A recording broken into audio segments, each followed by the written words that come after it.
What is up, everyone, and welcome to this Sunday edition of Nickel City Rush Hour. I mean, it was a drain. Thursday, Friday, we had to wait till Friday to see who the Bills were going to take. Kind of joked about that earlier in the week. It's like, how bad would it be if we stay live for 5 hours and the Bills trade back in the second to the second round? And lo and behold, that happened. And then we're like, oh shoot, we didn't plan for this, but we're gonna have to go live on Friday, and we did. And we finally found out who they took, and we're going to talk about all these newest Bills players. And when you think about it, at first, it was a little underwhelming. At first, and it's only because we do a lot of pre-draft research, and you fall in love with some guys. For instance, Xavier Legette. Jake was all about Xavier Legette, and you have to scratch your head when it came to pick 32.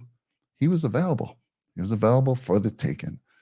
And then Bean moves down into the second round, and we're the first on the board day two at 33. And we go with Kean Coleman, which we're going to talk about in a little bit. It's a little head scratcher there. You're a little like, oh my goodness, why? But when you think about it, guys, we drafted for every need we had. If you look at those 10 players, Bean did a fantastic job. He may not have done, taking the players that we want, and that always hurts a little bit. But I'll tell you what, man, I was pretty impressed with the draft looking afterwards at it. And Jake, we're gonna talk about all these cool guys that we picked, and we're gonna talk about some of the early pre-draft work that we did. You and Sean, 4 of the first 5 guys drafted, we talked about these guys, and wait till you guys hear what you said. And I'm just going to say this right now: ESPN, NFL Network, anybody who does football, get a hold of Jake Podger, get a hold of Sean, because these guys, I'm going to tell you something. Short of being an actual scout, they get paid a lot of money. They do it full time. They better be good at it.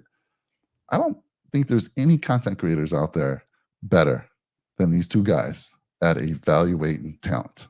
I say that honestly. Nobody. So let's get into it. First of all, Jake, welcome, man. How you feeling, buddy? And happy anniversary to you. Thank you, sir. Thank you. Yeah, it always falls on draft weekend. It is infamous. It will live in infamy forever. When we got married, I'm at the altar, and there's a picture of me turning around to one of my groomsmen, and he's showing me a draft pick. And by the way, that draft pick, Taron Johnson, in the 4th round, selected by the Bills. And yes, happy anniversary to my beautiful wife. Love her to death. She allows me to do this, talk way too much football, and talk her ear off. So it's a beautiful day, Mike. And yeah, we've had some time to sit on these, sit on our feelings with these draft picks and kind of collect our thoughts. And I'm excited to talk about them tonight. Yeah, also joining us, I'm not sure who this gentleman is. Negativity equals realistic. He was there when I popped in, so I'm not how I don't know how he hacked and got the link. But how you doing, Mr. Negativity equals realistic? Oh, I'm doing great. Well, there he is. Echo what Jake said. Happy anniversary to you and your amazing wife. Thanks, brother. I'm sure we don't even know the half of it, what you talk about football to her. So I understand why she's not a football fan. I know why she's not, because she gets too much of it. Yeah. You ruined that for her, but no, like congratulations, of course, and yeah, I'm agreeing with your sentiments, Mike. It was pretty underwhelming, but we did hit basically every need that we had, which was cool. So they get some points for that. But again, not just for our fan base and our team. Not every pick is good. Not every pick is going to work out. So I would like for our fan base and for us to also have a little bit of understanding that maybe not every pick is going to be a good pick. And, some channels will be out there and they'll say every pick is great and, we're going to win a Super Bowl. But with us together, we have a good dynamic of getting the positives and the worries, if you don't want to call them negatives, because, you hear that a lot when you have a different opinion. I was on Facebook earlier, just a little quick funny story, and I was commenting on how I thought out of the remaining receivers that were good, I liked Keon Coleman the least. And then some gentleman told me I was a big dumb idiot and other people that. Oh, Oh, I didn't just cut him that's off. it. I did not That's cut it. him off. I don't know who cut him off, but we'll have to wait till he pops back in. Man, that's like outside forces right there, just saying, Sean, What's maybe up? Well, let's bring him up. Our first pick, round 2, pick 33. There he is. There he is. What happened there, Sean? Oh, he's in the green room. Sorry. Let me bring him up. That's right. I kicked my laptop exit with my leg and it exited out. But anyway, long story short, because I thought Keon Coleman wasn't the best pick in the world, he called me an idiot and said I don't know anything about football and things like that. So I speak for all the people that differ in opinion. I'll be the voice for the people that feel like they can't talk in chats and comment on posts because there'll be silence. We'll talk about it all here. So I'm ready to get into it. All right, cool. So we had to wait to day 2, and we were on the clock to start day 2, and we stayed on the clock. We thought maybe the Bills might move down again, would have surprised us, but we go round 2, pick 33. Welcome to the Buffalo Bills, Keon Coleman, wide receiver out of Florida State. Now, before we talk about him, we're gonna have a little fun tonight because these guys, we did work before the draft, and I want you to hear what Mr. Podger said about Keon Coleman. Oh boy! Prior to the draft, let's go. Jake, next on your list, and I was actually surprised to see him coming at number 10, was because you had some negative stuff to say about him early on, and that's Keon Coleman, and out of Florida State. Again, he transferred. He's 6'3", love the height, love the size, the weight, 213, runs a 4.61. I'm not happy with that at all. So talk to me why he made number 10 on your list. Well, so he's still a big-bodied receiver and a guy that can go up and get it. And I think he definitely serves a purpose in the NFL. Now, I don't think he's the best fit for the Bills because we do want a separator, and he's not like your go-to separator. But if he's there in the second round or something and he slips a little bit, why not take a flyer on that kid? Because, you could do that where you take 2 receivers back-to-back, Mike, even if you wanted to. To me, he is, he's not going to wow you with his testing numbers or anything like that, but he does look pretty smooth on film for the most part. The only issue, like I said, is that he just struggles to separate. When you're struggling to separate at the college level, that doesn't bode well for your NFL career.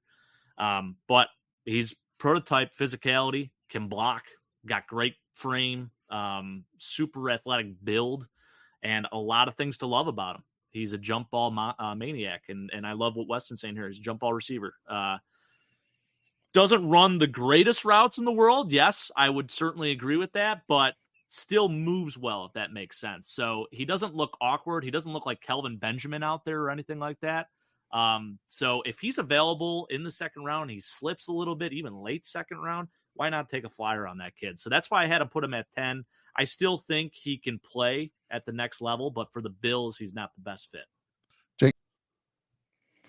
So there you go, sir. I mean, I think you echo the sentiment of a lot of folks. Like, there were guys, you said he was number 10 on your list. There were guys before number 10 on your list that were still available. Yeah. So, Jake, talk to us a little about Keon Coleman. Have you changed anything? Has anything changed since we picked him? I know you just shared something from Andre Reed, which was pretty cool. So maybe you want to share that as well. But yeah, talk to us about Keon Coleman. I think he. So I will say I'm rooting like hell for this kid. I do want to say that.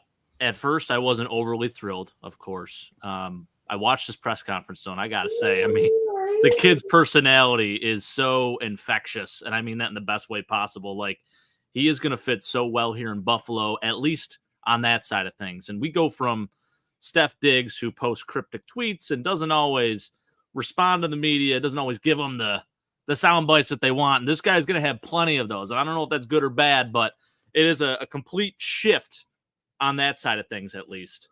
And there is something I do want to say. Like, we didn't take another receiver in this draft as a draft pick. We did sign some UDFAs, and we signed Quintez Cephas earlier today. But the fact that Brandon Beane is really doubling down and saying, like, hey, this is the guy that's going to be competing for the X position. He's going to be our wide receiver 1. You got to respect it. I mean, if it works out, phenomenal. And they saw something that a lot of people probably didn't. And if it doesn't, then it's going to be one of those picks that lives in infamy. But this kid's 20 years old, Mike. He comes from a basketball background, actually. He was playing basketball at Michigan State and football. And then he transferred to Florida State for his final year of college ball. 20 years old, like I said, though. I mean, this guy can't even order a drink legally in the United States right now. So that's one thing I really didn't touch on a whole lot, is that he is still very young. So when you look at where we're at 32 and not picking Xavier Leggett, maybe there was a reason why they didn't pick Xavier Leggett. And that kills me to say, because that was my guy. 23 versus 20, though, you're going to get 3 more years, hopefully, out of Keon Coleman, right? That's the logic behind it. But I do want to read just the write-up that I gave initially. So I did write-ups on all of our draft picks yesterday. I sent it in our Discord. I tried to send it. It was very long-winded, but I sent it to you guys as well. But just want to give my initial reaction to the pick. So, excuse me, I have heavy carbonation going on. Drink a lot of pop today. I don't know why. I shouldn't have. But this is what I said. So I had rating scales. So I did it based on a few things. So this one fell into the, I don't know, Jim. That's a Tony Romo quote. Had to play along with that a little bit. Yep. But I said questionable pick considering who was available. Now, Johnny Newton was on the board. Cooper DeJean was on the board. A.D. Mitchell was on the board. And I know he fell quite a bit. Ladd McConkey was on the board. And listen, I wasn't overly thrilled with maybe picking Ladd either. And I don't know who I'd be more excited about, honestly, between the two of these dudes. But this is what I said. So considering who was available, he's a big body guy, but is Gabe Davis with better hands to me? That's what I initially thought. Watch some more tape. Maybe he's not quite Gabe Davis. There are some other comps out there suggesting Drake London and or Michael Pittman Jr. I think he's a little closer to those comps, to be honest with you. I'm not saying he's as good as they are, but I think he can be. And the way that he plays the game, it's very similar. So we're hoping that's the case. It's not a bad pick, and there is a lot to like, but it makes not taking Xavier Leggett at 32 feel even worse for me. I think Keon has a lot of upside, and his hands really are legit, like glue. He isn't a vertical threat, but more of a jump ball 50-50 ball guy. So slightly puzzled, since the number one thing that we had preached this offseason is getting a separator. Supposedly, though, this is who Josh Allen wanted, and I will trust his thought process. And that seems to be the case. Brandon Beane has come out and said it, as has Keon Coleman in his opening presser. And this kid is ready to work. He already texted Andre Reed saying, hey, how can I become the man in Buffalo? So I'm sure he's hearing all this negativity. I'm sure he wants to prove a lot of doubters wrong. And there's nothing scarier than a man that has something to prove. So I'm excited for this kid, rooting for him, love his personality. I think he will fit in, at least in the Buffalo locker room and in the city. But how he plays, TBD. I gave this grade initially a C+, just because I liked other prospects better than him, but I really hope he makes me eat my words. Yeah, I like what I've heard from him so far in the press conferences. He seems excited, little funny. He's got a little personality to him, so I love it. I don't think we'll be seeing any cryptic text from him or social media post for quite some time from this young man. But you did touch on something. I want Sean to talk about it.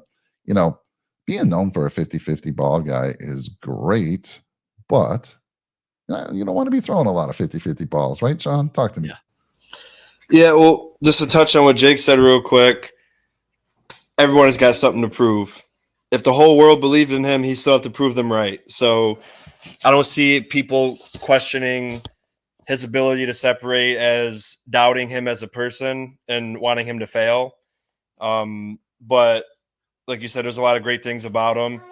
He's very athletic, great hands, but just to touch on the hands part, it was said that Kincaid didn't drop one pass in college. And then I think he dropped 5 or 6 or 7 with Josh this year. And what people have to understand is it doesn't matter how great your hands are. When he's throwing it 150 miles an hour at you from 5 yards away, you might drop a couple. So Josh is a very hard quarterback it's a hard guy to catch from sometimes with how hard he throws the football. But Yeah, very athletic. And like Mike was saying, how many times did we saw Josh show a 50-50 ball and it gets intercepted? And if you want to talk about, yeah, he's physical, he can go up and get it downfield. The farther the ball is thrown, the least amount of success, the less successful it's probably going to be, the farther it goes. So mix that in with having to be a 50-50 ball. I don't like those odds. And that's why, for me, separation is a really important part of a receiver. And of course, that could probably be worked on. But I think if people are worried about his separation when we had a lack thereof last year, and having to put all this pressure on this young man, like you said, he's 20 years old and he's up for the challenge, of course, but he's going to have to come out there and start putting up big numbers right off the bat, because don't let us fall to 0-3 or 1-4 and he's not putting up these gaudy numbers. The same people that are saying that we're being negative now are going to be the ones wishing he wasn't on the team. So a lot of pressure for this young man. This would be, so for me, I'll give the pick a C. But if Diggs was on the team still, this would be a B+ pick, because then you get to see who this kid really is when he's in the number 2 spot. When you got a guy like Stephon Diggs on the field already garnering all the attention, you can really see the development and growth in a guy like Keon Coleman. But when you're just throwing him out there you have to be the number 1 guy right now. You have to get this many yards, this many touchdowns. You have to be that guy. Who knows? It might actually be worse than if it was we had that guy on the team. So again, I think the pick's like a C, maybe a C-. Good upside. He's a bean project player. Very low floor, very high ceiling. I don't like those kind of picks, especially if we're in a win now window. I thought, right? Like, don't you guys consider us to be we got to win a Super Bowl now?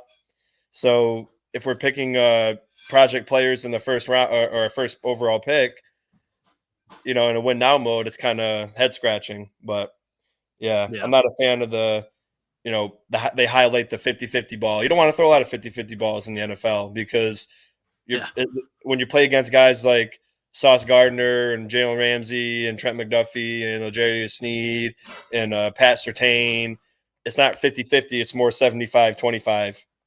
And you don't want to be in that situation. So, yeah, but again, I think he's an intriguing guy. Yeah, there's a beautiful photo right there. I mean, you can just see him elevate in good hands. And, Jake, I'm always a little hard on guys that are, over 4'4", 4'5", and he's 4'6", but I'll change my opinion. You've swayed me a little bit. It's game speed that matters. And in the combine, I think he was the fastest to run the gauntlet, if I'm he was. I'm not wrong. So he was up over like 20 miles per hour, catching passes smooth. He looked the smoothest out of all the receivers in that drill. I definitely can say that. So a testament to his hands. And I do want to point out something too. Throughout this kid's career, he's played with some really mobile quarterbacks, and he has really mastered the scramble drill. Yeah. And you'll see him pick up and make big plays, making catches off these broken plays or when the quarterback has to improvise a little bit. And of course, you don't want to have Josh Allen do that all the time, but it is a nice perk. So I'm sure that went into play a little bit when they were thinking about who to take. More often than not on film, especially with Jordan Travis at the quarterback position and the other kid that played once Jordan Travis got hurt at Florida State. It was like he's moving across the field and scramble drill the whole way. And, sometimes he has to make a contested catch that way. I think that's what happened actually on this play in particular. So that's definitely a nice perk and something good, because not all receivers can do that. A lot of times they're not on the same page as the quarterback, and they don't know how to run scramble drill. So it's an important little thing that a lot of people don't talk about. Yeah, we always say, Josh Allen rolls to the right. It's going to be Keon Coleman delight. I mean, I heard that too, Jake, as far as scramble drills. Yeah, that is ours. We coined the phrase. Josh Allen rolls to the right. Yeah. Mafia delight. 9 out of 10 times something special is going to happen. And yeah, in that situation, I think he's perfect for that. But there's, like Sean's touched on. So the separation is the big thing, guys. We'll have to see. It'd be so incredible if we could find out why they passed on Leggett. What was the thought process there? Why? Right? It's like he was there. He was there for the taking. To me, I think it's really the age. He's 20 years old. Yeah, So, like, that's a good point. they are banking on, and Sean said this, they are kind of banking on potential here. And for him to still even grow into his body even more at 20 years old, you're not even a fully grown man there. You know, like this kid could still be growing. There's a lot of physical improvement that he's going to see over the next few years, especially getting into an NFL weight room. So it's exciting. And that whole speed thing, too, that could still be worked on. Yeah, for sure. And I just feel at the end of the day, like you mentioned, because of his age, we drafted Edmonds at 19 and didn't re-sign him. So yeah, that's true. At the end of the day, we might not even re-sign this kid. So if you're looking at like kind of what Trey said, it's clear that the picks are step one to reestablishing culture and get captains for a second Super Bowl window. That makes sense if that's what they're doing, and it seems like that's what they're doing. But if they're going to preach like Brandon Bean said, we ain't giving in. We're going for it. Like, if you're going for it, why are you drafting more project players when we need maybe not as high of a ceiling, but way higher floor? And I feel like that's what a Leggett could have done. And again, will Leggett win us a Super Bowl?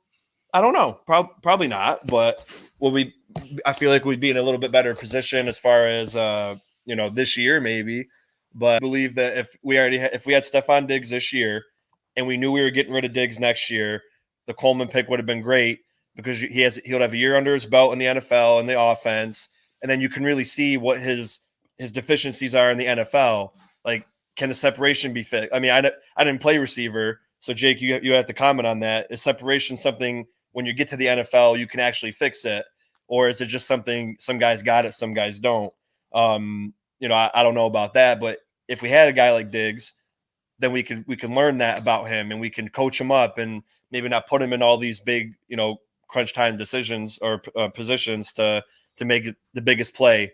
So it could either really, really make this kid, pressure makes diamonds. So it could really make him, or it could destroy him. So hopefully, hopefully they thought this through properly. And again, like I said, there's a lot of positives about him, but as fans, we have to look at the other side of the coin and understand that there's things that we have to be concerned about. And I don't even know for sure. Like, I hate when that comes out, like Josh Allen said that he's the guy they wanted all along. So you think he's better than Brian Thomas Jr.? You think Josh Allen wanted him over Brian Thomas? Like, that doesn't make sense. I don't know. I feel like how many other dudes did he text? Like throughout the process, even maybe, who knows? Right, and then even like Keon Coleman, he was like, "Oh, I want to play with Josh Allen. He's a Hall of Famer." He said he can't wait to play for Daniel Jones when the Giants talk to him. Like, sure. Like, people just talk. Like, you can't like put stock into that. And I don't know. I think they could have a good connection, but it's a lot. It's a lot of pressure on this kid. But yeah, I'll tell you what, he is so damn likable. Like, I am rooting like hell for him, like I said, and I really hope I'm meeting all my negative words that I had uttered about him. But it's definitely more. It's okay. I know. Nobody's perfect. Nobody's perfect. Right. You're right. Yep. Yeah, I mean, at the end of the day, guys, we know this. We're content creators, right? And we try, and we're passionate Bills fans. And, when we do this research and, we're still looking for that first ring, I've been a fan for over 50 years now, and I'll still be a fan. So come day one, you will not find anyone more passionate than this channel. Everyone on this channel who are Bills fans, nobody more passionate. So it's okay. And again, I don't think Keon Coleman was the best fit for us. It's okay to say that. I think, Jake, you had A.D. Mitchell ahead of him. You had Ladd McConkey ahead of him. You had Troy Franklin ahead of him. Troy Franklin, that's for some reason a wild one. The Bills met with twice, and apparently, that's what I've heard, and they didn't make the move there. And so interesting stuff there. And nothing but the best. He's gonna have to. He's there for us, and we're gonna be supporting him and cheering this young man on. So. I do love meets everything else. The size, everything looks great, Jake. My only concern is, like you guys have mentioned, the separation. So, by the way, everyone out on the channel got a nice. I was going to say we got to talk to these guys. We got a nice crew out there tonight. If you're new to the show, please like, comment, and drop a nickel on that subscribe button for us. But yeah, let's say some hi to some folks. Sammy V, I'm hoping you didn't hear the part about me saying ESPN NFL hired Jake, because I know that would hurt you. But maybe he can do that part-time while he continues to work full-time for you. I'm moonlighting, Sam. I'm Moonlighting. There you go. No big deal. Got Trek Reviewer out there. He says, hey, yes. Sean was telling me about this. What's the gentleman's name? Hey, Keaton Bills. I know. Keaton What a Bills, name, right? right? Yeah. What position does he play? He's a center out of Utah, another Utah kid. So we are going to the Nice. watering hole there. Dalton Kincaid must have a little bit of pull or something. Cole Bishop, Keaton Bills. I love it. I love it. Weston says he's got us on the big screen tonight. How's it look out there? How's it look, Weston? Let us know. Anything in my teeth, Weston? I had some I know. corn the other day. He's got the 4K going, so he's going to see all the flaws. Yeah. Chad Chief out there, and Chad, finally, you joined the Discord. Finally. Oh, I saw him in there. Yes. Jumped in the Discord. Tammy V saying happy anniversary. Trek Reviewer out there as well. And let's see. Good old Discord. GW can't wait to get a Keon Coleman jersey. All right. Wearing number 0, by the way. Number 0. Number 0. He's rocking the 0. Yeah. He's asking, when do the rookie jerseys come out? I'd imagine they're probably I available believe they're now. already out. If they've signed, so that was a big thing actually that came out because Marvin Harrison Jr. was like one of the only I think he was the only first round pick to not sign with the NFLPA to allow like the licensing to go through. So right now, like on the Arizona Cardinals website, it shows that his jersey is not available because he hasn't signed yet with the NFLPA officially. So they're not allowed to actually make jerseys yet. So hilarious. All right, guys, let's move on. Welcome to the team, Keon. Let's move on to our next pick here. With the 60th pick in round 2, Cole Bishop. Now, before we talk about him, let's go back. Jake and I did a show about the safeties, and where's Battlehawk, man? Where's Battlehawk? He kept giving me a hard time, like, Mike, I don't want any safeties. Why are you so high on the safeties? I love this pick, and let's go back to see what Jake said about it when we had our show. Here we go. That is, moving up the boards is Cole Bishop, and love him. 6'2", 206, ran in 4.45 at the combine. Talk to us about him and why he's number 4 on your list and moving up the boards. He's just a little bit more raw, but he's Harrison Smith 2.0. So you already know what you're going to be getting out of this guy. He's super athletic. He's a super productive tackler. He was a 3-year starter at Utah. He's an enforcer. He's got NFL size. He's 6'2", 206. Harrison Smith, by the way, 6'2", 211. So very, very similar, like I said. You could line him up against tight ends. He could play in the nickel if you need him to, and he's not going to have any issues. He's got incredible IQ, and he's super instinctive, and I just love this kid. He's flying up a lot of draft boards, and this is the guy. This is the guy in the second round who I'm like 100% confident if he's there, we need to take him because he is just that good. I feel like he will be a Pro Bowler at the next level here. You nailed it, Jake. I mean, I promise you, folks, this is not something we just recorded after the draft. You can go check out our show. And we did a mock that night, and we both took Cole Bishop at pick number 60, I think, right around there. Yeah. And you nailed it. So that's what I'm saying. I mean, folks watching this show tonight, what are you waiting for? Give this man a call. Give him a call. Please, at least somebody in the Bills community there in Buffalo should be calling you up. So you can reach out to us at nickelcitymafia@gmail.com, and we'll put you in touch with Jake directly. All right. I appreciate it. So, Jake, there he is. You nailed it. Talk to us about Cole Bishop. Your thoughts? It's so cool listening to the audio because this is like several weeks ago, right? Yeah. Now we're listening to it now.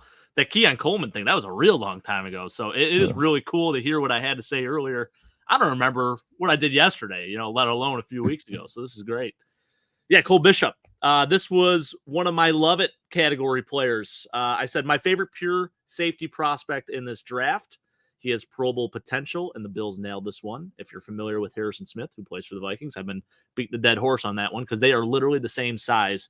And I think Harrison was a little more pro ready when he came in just because there's just a touch more in terms of being an actual ball hawk.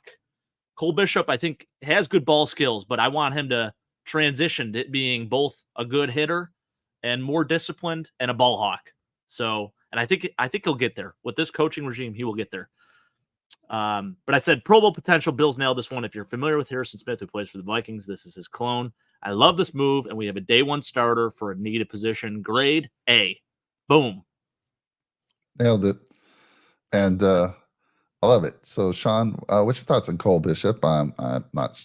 I know you probably weren't so high on getting a safety so early. But let us know what you're thinking here about with the Cole Bishop pick. Yeah, I mean, I like his tenacity. I like how he flies around the football. He's a hard hitter, good blitzer. Just concerned that McDermott's going to kind of try to ease him into it when he could probably start on this team. And, not to say that they're going to keep people that deserve to start away from starting, but I just feel like with certain players, they like to take their time with, even if they're more than deserving. So just a little nervous about where they're going to put him and how they're going to use him, because I forgot where I heard it, but there was some, people like to listen to the media outlets. Somebody mentioned that Cole Bishop isn't a fit for our defense and our scheme. So again, I don't remember who said it, but it was someone talking about the draft. And so that worries me a little bit, because he's got the ability and the talent, but just wondering how we're going to use him and if we're going to give him proper opportunity. Yeah. What do you think about that, Jake?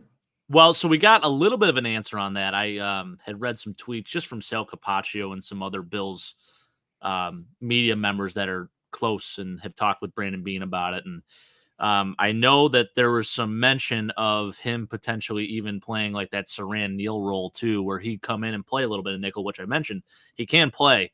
You put him up against tight ends. By the way, he went up against Dalton Kincaid a ton in college, and Dalton Kincaid came out and said basically that he got the best of him most of the time. So that's always encouraging to hear. But no, to me, I think this guy should be competing for either the free or strong safety position. And Sean made a good point yesterday. We were talking about it. We paid Taylor Rapp more money than we're paying Mike Edwards. So you would think maybe the free safety position, which, by the way, he played both strong and free in college. And he said himself he could play both. So that's always great. The versatility, being able to play either or. Now, I do think if he's going to be playing free safety, like I said, sometimes he's a little undisciplined. And I think that's where he maybe fell on some draft boards. You look at some of the tape. He bites on some things, specifically in the passing game. And he overcommits at times, which as a free safety and as, a guy that's going to be that center fielder potentially, or, making plays on the football in a good way, intercepting passes, it's a little scary at times, especially because it is a passing league. But I think he fits actually really well in our defense. Yeah, I believe he was a captain in college. So I love the leadership as well. Weston, I didn't get Bullock, but you know what? I wanted Cole over Bullock. I think Bullock was taken by the Texans with the 78th pick overall. They got a good one there. He's a little undersized, but he's a ball hawk. He's going to make plays. You're going to hear about him. So, I'm taking Cole all day, just because of the size, just because of his leadership qualities. I love the pick. All right, let's move on to the next guy. And again, we got footage about what was said by this channel about our next guy here. Let's talk about real quick. We're the only people that, well, not we, because I didn't do it, but I didn't see anyone else talk about Dwayne Carter, but Jake. So, yep, you heard it here first. So we did that show. Jake, was a long one. We did top 10 defensive tackles and top 10 defensive ends / edge. So it was a nice 2-hour show. I think. Oh yeah, Sean was Keith with us that night. Oh yeah, that's that was when you guys didn't tell me about it, and we shunned you. Yeah, we shunned you. I was waiting for the call because that was the plan, man. but it is what it is. All right. Well, defensive tackle out of Duke with pick number 95 in the third round. Now, mind you, this came from the Chiefs. Now I know fans were up in arms when the Bills let the Chiefs trade up with them, and they took Xavier Worthy. But here's the pick we got from the Chiefs, which is 95. So let's hear what Jake had to say about Dwayne Carter during our show. Dwayne Carter out of Duke for 5 years, 5-year guy. Let me give you some information real quick before you talk about him a little bit. And let's see, did he make the combine? He did. Ran a 4.99. Split was 1.72. Pretty much did everything. His vertical jump was 32 inches. 3-cone was 7.95. Shuttle was 4.75. The only thing he didn't do is the bench. Again, crazy. He did everything else, man. What are you holding out for? So again, he's Duke. He's 6'2", 304 pounds. So Jake, talk to us quickly about Dwayne Carter and why he made the top 10 list. Super, super good run defender. Maybe the best in this class. I'm going to go out there and say that. Like, he is really, really good against it. I think that is certainly his strength. Where he does lack a little bit in sack production, he certainly makes up for it and on that side of the field. So, and that part of his game, I should say. He is a high motor guy. He's a 3-down player, super high IQ. He is a tremendous leader. I love what he brings to the table as a locker room guy. It's a perfect Buffalo Bills fit. Like, if you could put down a player that the Bills should take in those like mid rounds, and you're looking at a specific position like defensive tackle, Dwayne Carter should be right on top of their board because he fits the culture of the Buffalo Bills.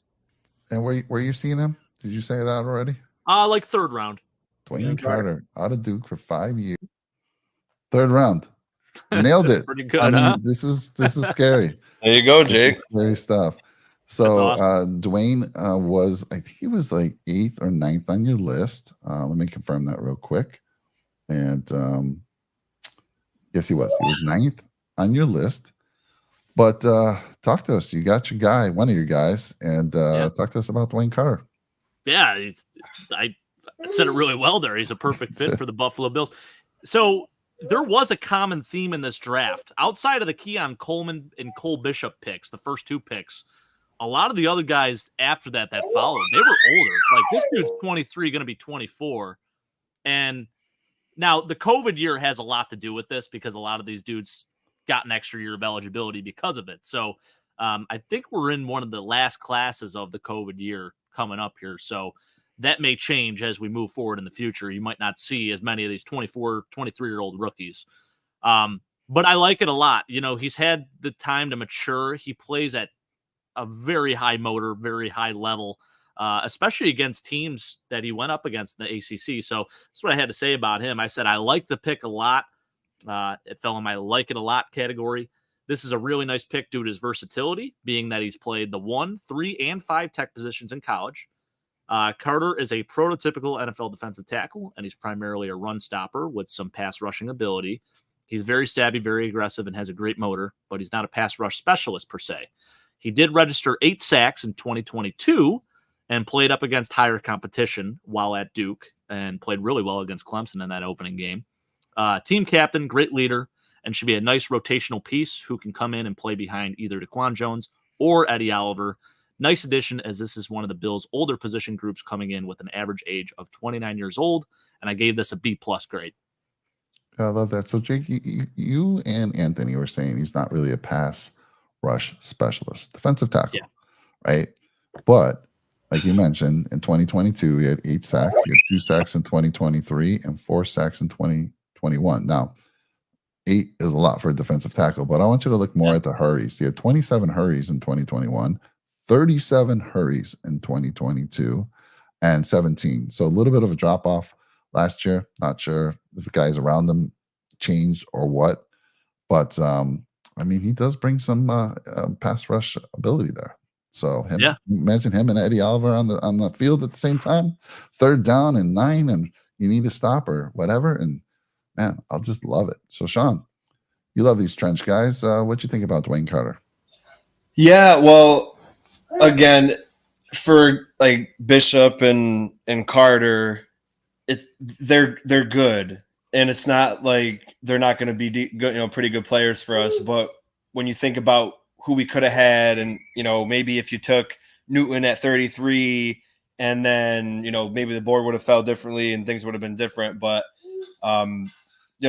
good production in college, and if you look at his grades from last year, basically good at everything. Like Jake said, good in the run stop. He had a good pass rush grade. His overall defensive grade for the whole year was in the 70s. So, basically good, all around kind of player. And Jake mentioned he can play, 1, 3, 5 tech. So that's really good because all I wanted was, no matter who it was that we drafted, was to get Daquan Jones on the bench, to get him as the backup. And hopefully, not because Daquan Jones is bad, but because he's older, he's always getting hurt, and we can't rely on him. So I wanted to have two very young, talented defensive tackles, and it looks like we got one.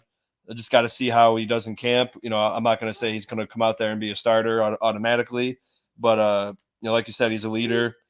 That's great to have leadership qualities, and again, great motor. And let's see what happens. Hopefully, he can earn some play time and maybe be a starter eventually.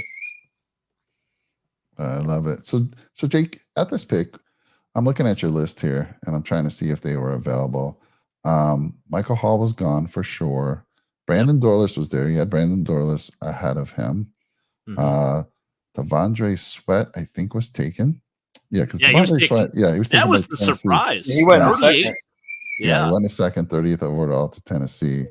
Braden Fisk was taken by the Rams. So you had Dorlus, and where did Ruke Ororo go? He went early too. He was actually first off the board, I believe, out of the Atlanta. Yeah. He was actually before Johnny Newton, I want to say. Right before him. The pick right before him. Right before him, 35 and 36, right? Yeah. Yep. So there you go. I mean, unless we were going to move up the board, there weren't too many more players available. Yep. Until before him. So again, great pick, and you nailed it. This is scary. Again, I love it. We didn't pre-record this after we didn't record this after the draft. It's happened weeks before. Ian, that was our Chiefs Kingdom. Defensive tackle. Here we go. We got another Chiefs gentleman out there. We got two Chiefs out there. Talk to Chad, the Chief, and Weston. And I'll mention this once again. Join our Discord for anybody that wants to talk football nonstop. The description's in the link of the show. It's free to join. And by the way, I want you to notice also, the rush hour is going to go down to one show Sunday nights at 10 p.m. Eastern, 7 p.m. Pacific time on Sundays. And we're going to keep it like that until we get closer to training camp.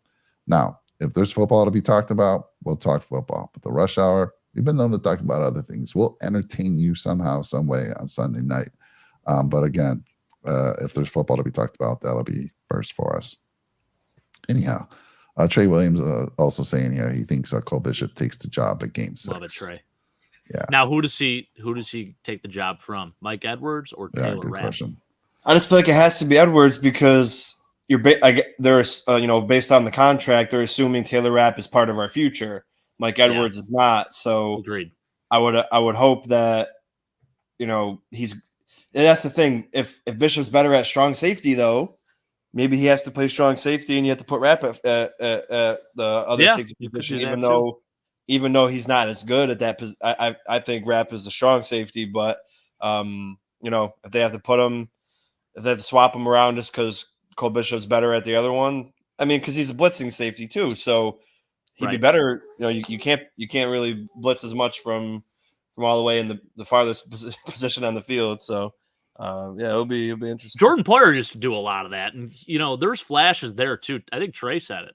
Very similar to Jordan Poyer too. I mean, I know I was beating a dead horse about Harrison Smith, but you look into our own regime and players that have played for the Buffalo Bills. I mean, his game is very similar to Jordan Poyer's too. Yeah, definitely. By the way, Jake, when I pulled this audio, my source I said had him at 4th round or 5th round, so you nailed it in the 3rd round. Love that. Trey says Dwayne was the last decent defensive tackle on the board when he was picked. The rest after him got overdrafted. I was a little surprised with Dorlus, but I understand it because he's a tweener. You don't really know if he's going to be a defensive end, like a 3-4 end or a 4-3 DT. He's an interesting prospect. I like the versatility that he offers. So that's why I had him just ahead of Dwayne Carter. I think he got taken in like the 4th round, so not too far after. Yeah. And Trey saying Rap Steel is easy to get out of year 2. Not sure what the numbers are there. Yeah, it's but not much. It's only like 3 point something million guaranteed, but I Yeah, want to say so- it's like a 3-year, 10 million, something like that. Yeah, so that's another position that's going to need some work next year too. Yeah. Well, there's, and Mike Edwards is on a 1-year deal, right? Yep. Yeah, Mike Edwards is on a 1-year deal. DeMar Hamlin's on his last year of his deal. Cam Lewis will be on his last year of his deal. So we're gonna need to retool that position. Yeah. All right. Well, let's move on to the next new Buffalo Bill. Taken in the 4th round with pick 128. A little bit of a surprise for me. I don't know what you guys think. Ray Davis, running back out of University of Kentucky. A little bit of a heartstring pull here. This is a guy you want to be cheering for. This young man was homeless when he was 12 years old. He has a sister, a younger sister, and a brother. They were all in a where was he here? He was all in a homeless shelter home. Yeah, they're in a shelter home, and a foster family had enough room for 2 children. And Ray says, "Take my brother and my sister, and I'll stay back." So he did that, and just fought battle after battle, and here he is, a Buffalo Bill.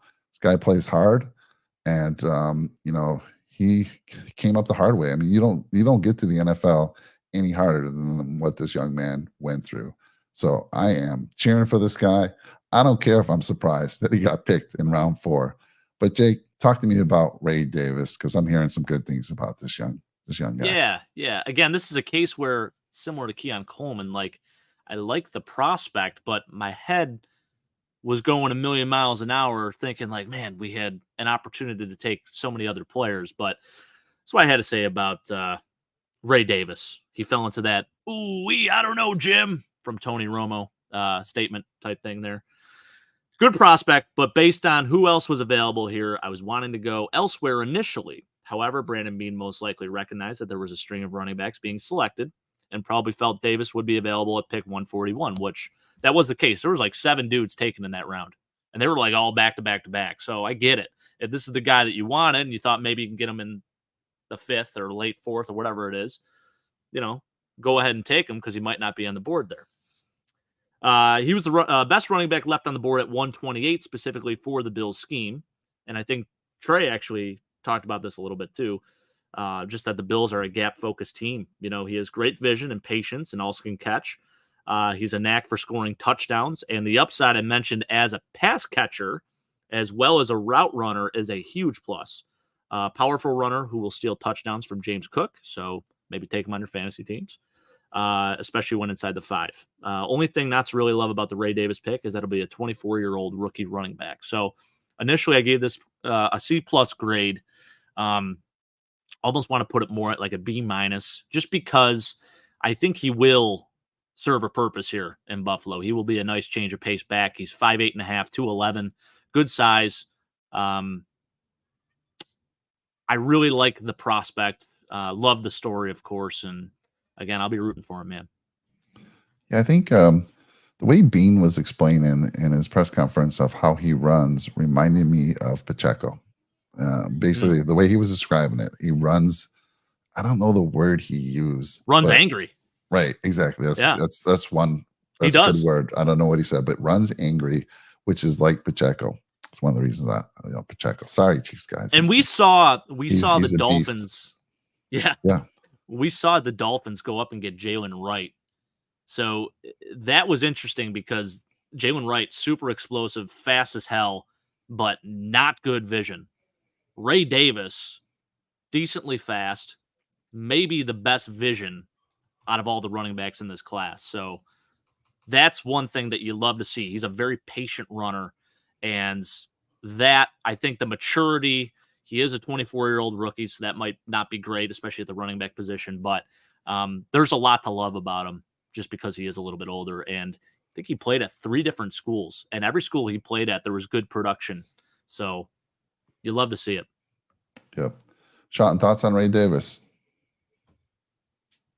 Yeah, it's hard to understand why Bean is like kind of trash in like the first 3 rounds every year, and then pretty solid. He picks it up in the 4th, 5th, 6th, and 7th. But this is when I started. When Jake called me, I was working. He said we picked a running back.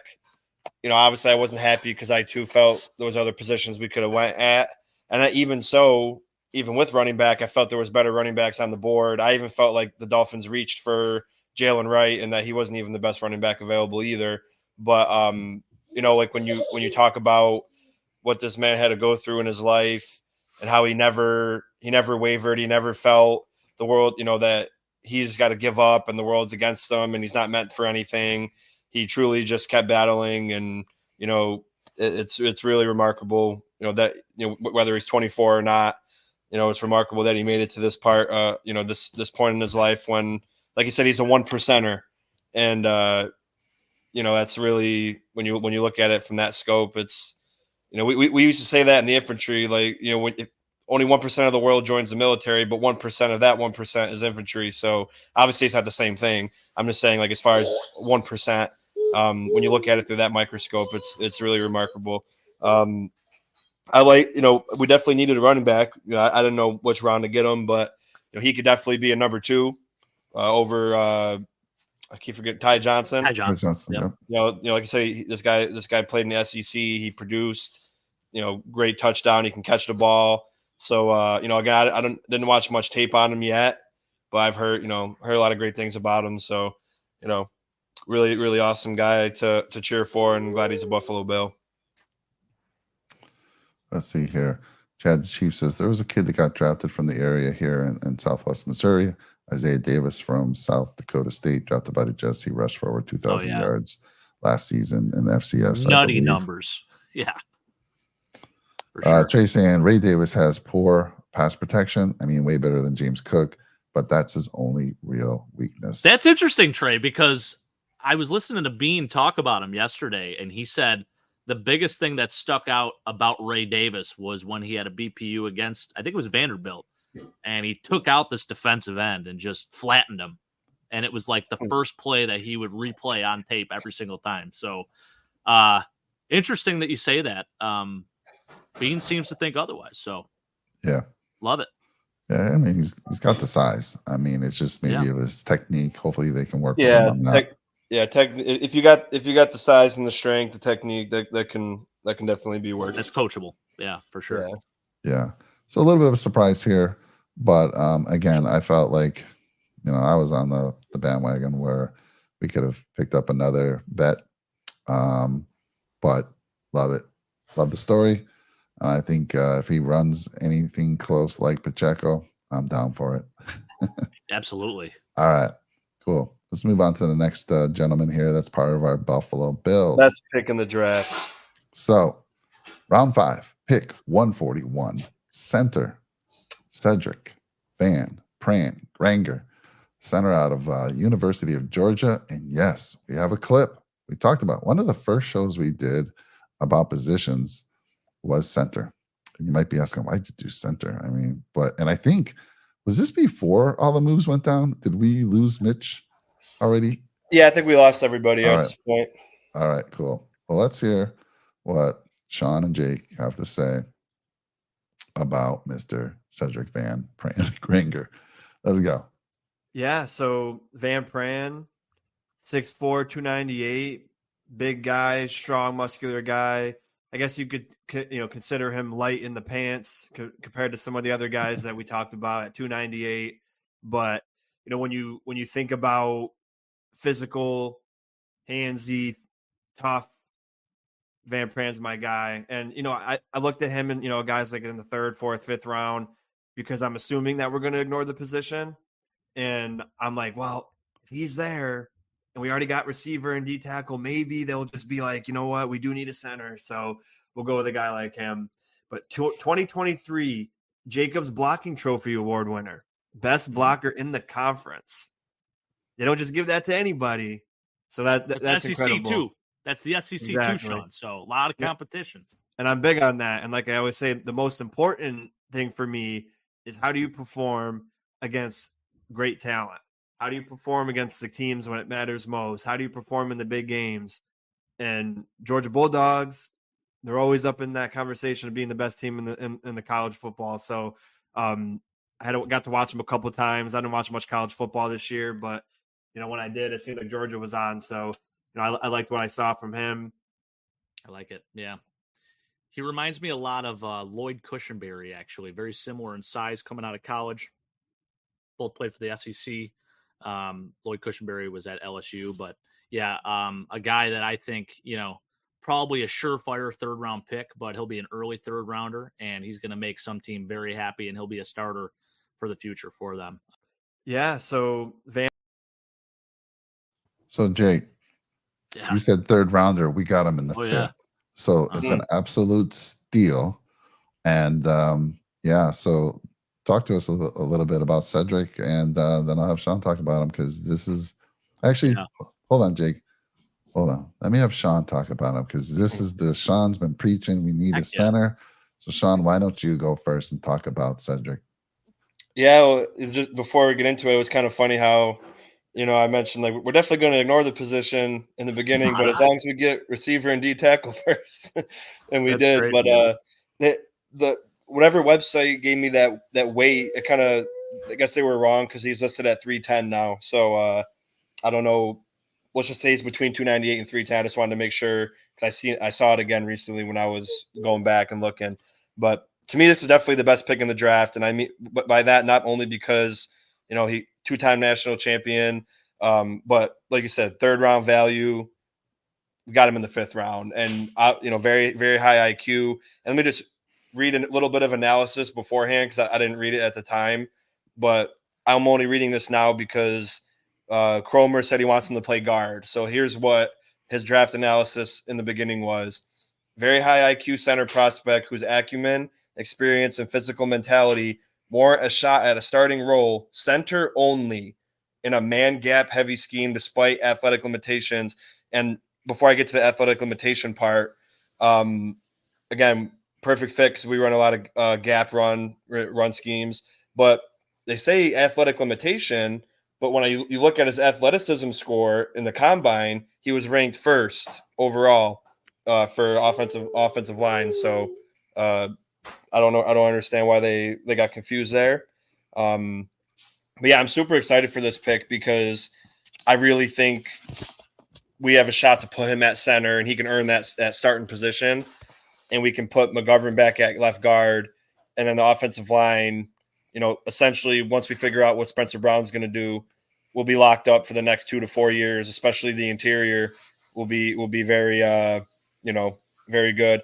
But Trey mentions he fell because of his T-Rex arms, but at the end of the day, if you're playing center, you can, as long as you're getting in their chest and you got a good first move, good first punch, obviously you can't really control your arm length, but he's really good at, because of his strength and because of his base and because of his anchor, he can overcome his T-Rex arms. But yeah, he's a big boy. So definitely excited. I'm going to be upset. Again, experts could be wrong, but the pre-draft analysis was center only. So I'm worried that they're going to put him at guard, and it's going to be another Cody Ford issue where they put him at a position he's not meant to play. He fails miserably.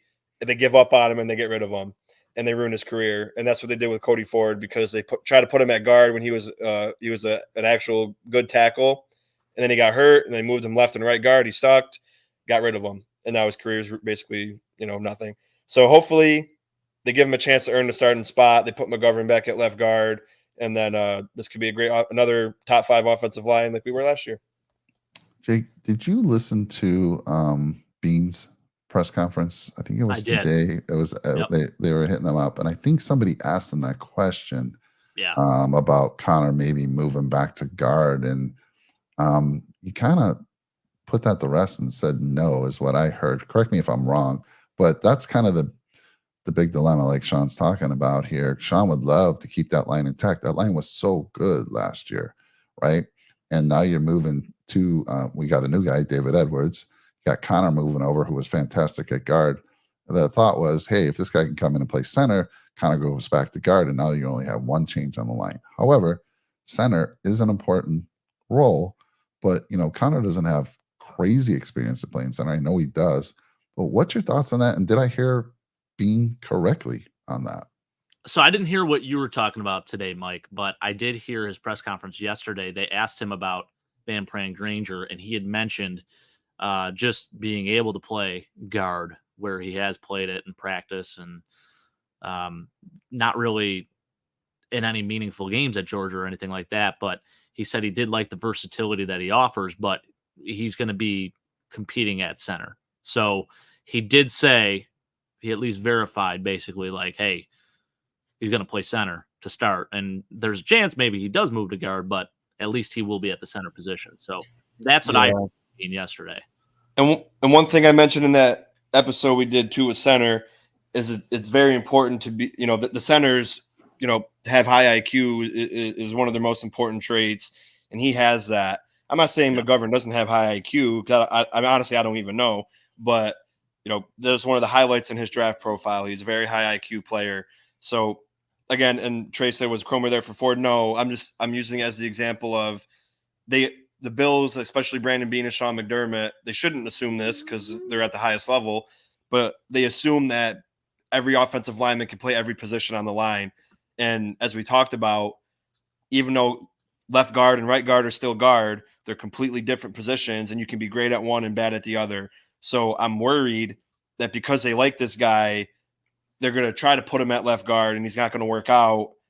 And then they're going to, it's not going to work out for him, and that'd be unfortunate. But I really think he could beat out McGovern at center because, like Trey said, McGovern doesn't have much experience at center as well. And I really think that, this guy's got the talent, man. He's so physical. He's got that Mamba mentality. And again, 2-time national champion. He's got that. He's got the pedigree. So I don't care that he's a 5th round pick because, like we talked about, he's definitely 3rd round value. And on the list of centers, before the draft happened, he was the rated top 3 behind Frazier and JPJ. And he was probably, I think he might have been the 7th or 8th center taken. So we got this. This to me was the best pick in the draft, not because he was my guy, but because of all those value wise, everything. Yeah, I 100% agree. This is what I had to say about him too. Yeah. He fell into my. Oh, sorry, Mike. I was just going to say, let's be real, Sean. It was because he's your guy. But go ahead. Partially. No, he fell into my love it category. This is the first A+ that I gave. I said, he's an absolute steal in the 5th round. That's crazy enough. And he might be my favorite pick in this draft. Losing Mitch Morse was a gut punch. We heard the rumors of Connor McGovern switching to center, but maybe taking this kid makes the Bills think twice and keep McGovern at left guard, especially after having his best season as a pro last year and letting a rookie take over to become the center of our future in years to come. I believe this gives the Bills a chance to roll out 4 of their starters from 2023 that were so good last year to keep continuity and surround a rookie center with that greatness. He does offer versatility as a guard as well, but I really like him at center. This man literally gave up 1 sack in his entire college career, none this past season, and this is over the course of 1,300 plus career pass blocking reps. He started 44 straight games at Georgia. He was a team captain and a tremendous leader. So there you go. A lot to digest. Can we talk about him for the rest of the show? To be honest, no. Sure. A+, baby.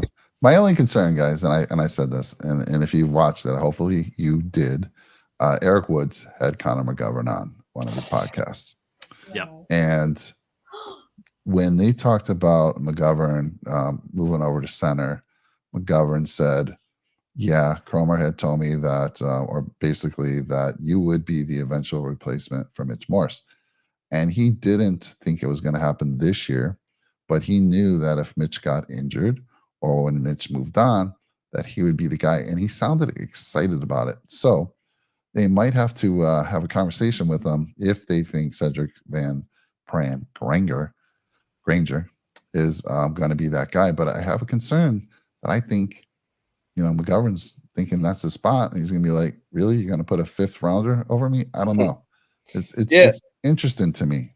Yeah, and to that point, though, that they might not have thought they could land a guy like Van Pran. So, when that video happened, he, maybe he wasn't assuming that a guy like him could fall to them. So, I mean, who knows? Like you said, it's definitely something to think about because well, to me, getting rid of Mitch and Bates I didn't like Bates, so I was happy with it. Getting rid of both of them in the same year and just sliding McGovern over didn't seem like the plan to me. It just seemed like a last thought, like, oh yeah, you know what, let's do it. It was an shoot moment, maybe. Yeah, and again, simply put, and people will always tell me I'm not a GM and I'm not a coach and I'm not this and I'm not that, but like I said, I'm a numbers guy, and if would I rather fix 2 positions or 1?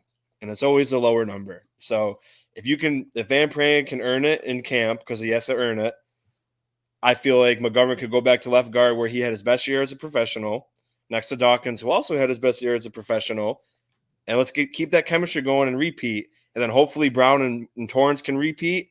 And if Brown is good enough and they feel like his injury history isn't an issue, re-sign him. And then your offensive line is set for the future. And then that's one thing you don't have to worry about except for depth in the draft. But real quick, I know you want to move on, but I always have to say negatives too, right? No.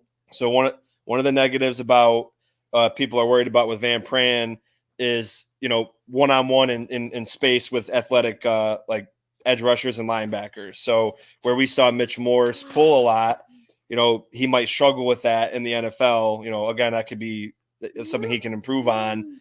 And, it mentioned that, he's a wide base, which makes it good to anchor, but tougher to shuffle and mirror against stunt rushers. So, we've seen that a lot last year too with the Jets. They like to run stunts against us a lot because they try to bait Josh Allen into running with the football up the middle.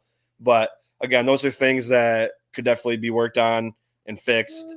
But again, he was one of the best, if not the best pass blocker. He won. I forgot what the award was called, but he won that pass blocking Jacobs award. Blocking. Yeah. Yep.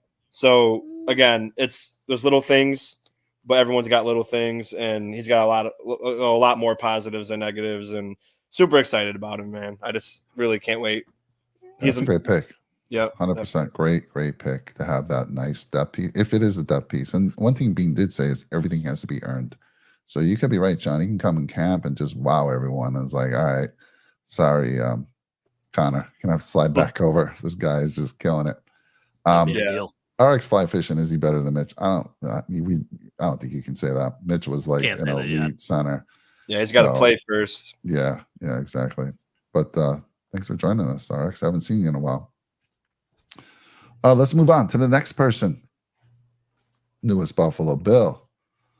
Round 5, pick 160. And I'm going to call him Eddie because I was listening to the Buffalo Plus show this morning, and they said they got okay from him to say Eddie. I think even Bean kind of passed on trying to say his name. He did. Eddie Alufascio. Try that my best. Linebacker out of Washington, and smaller linebacker. But Jake, talk to us a little bit about him and how the Bills could potentially leverage him.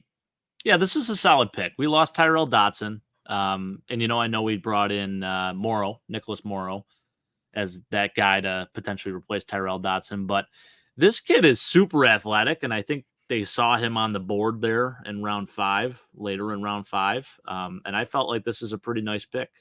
I did have other prioritizations before linebacker, admittedly, especially at this spot. But to me, he's a really good prospect, athletic as hell, 4.56 40, 39.5-inch vertical, really good in coverage. I don't think he allowed a single touchdown throughout his career at Washington, and he was in coverage a lot. There were like 300 and something pass reps that they caught on tape of him specifically, covering a tight end or even a slot receiver at times. So pretty impressive. A little bit older of a prospect and dealt with the season-ending injury in both 2021 and 2022. He did have a strong senior year. I think he had like 94 tackles his senior year. Showed really good movement on tape, sideline to sideline. Right now, he's just going to be a depth piece, but he'll definitely be a core special teamer and could pay dividends, when it comes to the new kickoff rule. So I gave this a B for the grade, just because he's an athletic freak of nature. Yeah, like you said, 4.56, ran at 1.59, 10-yard split. And what did you say his vertical was? 39.5. Are you kidding me? He's also 6'1", 236, so that's bigger than most of our linebackers right now. I mean, no wonder why he's great in coverage. He's got speed. He's got a vertical leap. Amazing. So, Sean, what are your thoughts on picking up a linebacker here in round 5?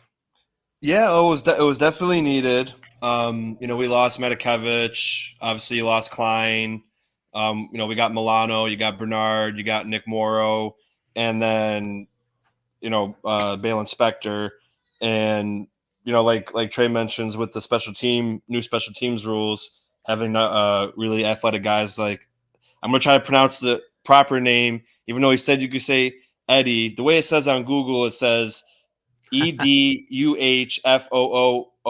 So Ed, I'm gonna assume it's Ed Fuon Yolo Foshio. But I gotta say it faster, so I gotta keep practicing. But what's interesting is his name means never afraid of war. So I really love that. And again, I don't know. I honestly never heard of him before, so I can't talk about anything about him. But I trust what you guys say, and I'm excited for him because he may not be a key player for us, but definitely special teams is important, and he could fill that role.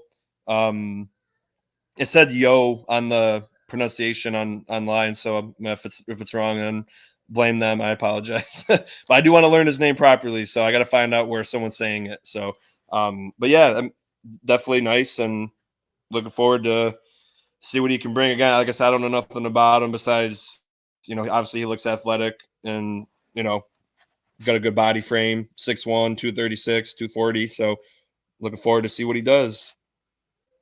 But again, I like admittedly, I said, not every pick is great and not every pick is bad, but this is one of those picks where it's like maybe he's a career special teamer, so I'm not going to say he's going to be like the next Fred Warner, but interesting. And that was actually a space they talked about, run defense, being a consistent tackler, although his numbers are good. There are times where he doesn't necessarily tackle great. So while he is really good in coverage and serves a purpose as a modern day linebacker in the NFL because of those traits, the other side of it is like, hey, if you're going to be a linebacker, you better be able to tackle still, right? So that was the big knock on him. We'll work on it together. We'll try to say his name. There we go, Trey. We'll I just feel like name. That people might say, like A-Chan. Everyone was calling him A-Chain, and then he's like, oh, it's a Chan or whatever. Yeah. And it's like some people, they're okay with it, but I got to try to be better because, I meet people all the time in business. So it's like I got to work on calling everybody by their full name, and even if it's difficult. Jake, you think we got some good value there? I do. Some folks thinking he'd go earlier. Yeah, I mean, it was a pretty weak linebacker class as it was. So I feel like similar to the Ray Davis pick, right? You know that you had this guy on your board and there was a risk of him not being available in the following round. So he's there at 160. You go ahead and take him. I don't mind it. In these later rounds, as much as I love it because these guys are your sleepers, sometimes you are just throwing darts, and I hate to say that because these are human beings. Like, these guys are going to come out and compete. And Anthony made a good point yesterday in our Discord, by the way. Join our Discord in the description below. I see a lot of people out there watching. Don't be shy. But Anthony made a good point, and he said, listen, you're not drafting in the later rounds for your starters, right? You're drafting for depth with the hope that you basically get a guy, a stud, a gem that you find in those later rounds, right? So that's the case always, right? So I really don't mind this pick. I think, again, the athletic upside is huge. Yeah, let me read. So CBS, their analysts, first of all, they scored this grade for being an A-. They said he's a 6-year linebacker, which we talked about, who starred for a long time as a full-time player in Washington's program.